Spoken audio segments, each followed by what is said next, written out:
about our history that has made us dependent, even intellectually, and even in history, on the West.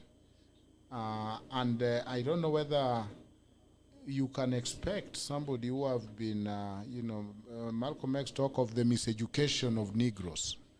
Do you expect the British curriculum that we have perfected? University of Nairobi was a satellite college of University of London, something like that.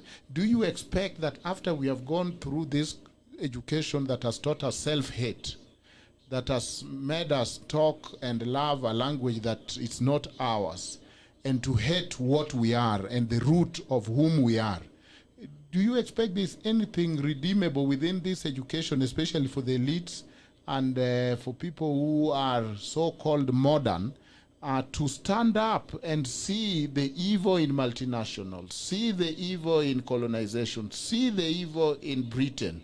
What is the source of your optimism that this generation, especially the learned people, can actually work against the education they're given, which is sit back, join the system because we are on a civilizing mission?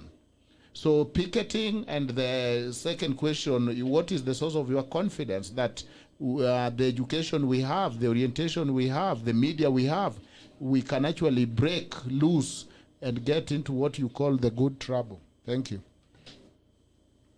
Well, I think yourself and Chair and the other broadcasters here are a classic example of that. Just because you have an education system dominated by a narrative that is not yours does not mean to say you can read other books or listen to other speeches. And so myself, yourself, and many, many others have demonstrated categorically that just because you have the language of the oppressor does not mean you can use that against them to write, speak, and in a sense publicize the true narrative. And so we didn't suggest it would be easy, but look at the achievements of people from these communities. They are some of the leaders who have given back to those communities. And in a sense, they have succeeded not only in Africa, but in the backyard of Europe and North America, South America, etc. You will find Kenyans all over the world who are successful. So therefore, I am an optimist. We say Wakanda, and we can do these things. There is nothing beyond the realms of possibility. You had a president, may not have been perfect, but of Kenyan origin, who was president of the United States. So all things are possible in this day and age. The issue that you lack, the only thing that you have to fear is fear itself. Anything, absolutely anything, is possible. And certainly you have the mechanisms through the African Union. You have a teacher service commission, which has some extremely well-qualified people. And the story of the Sotik massacre, where Colonel Hennessy killed 1,950 Sotik people with a Maxim machine gun in 1905, can be put in the Kenyan national curriculum.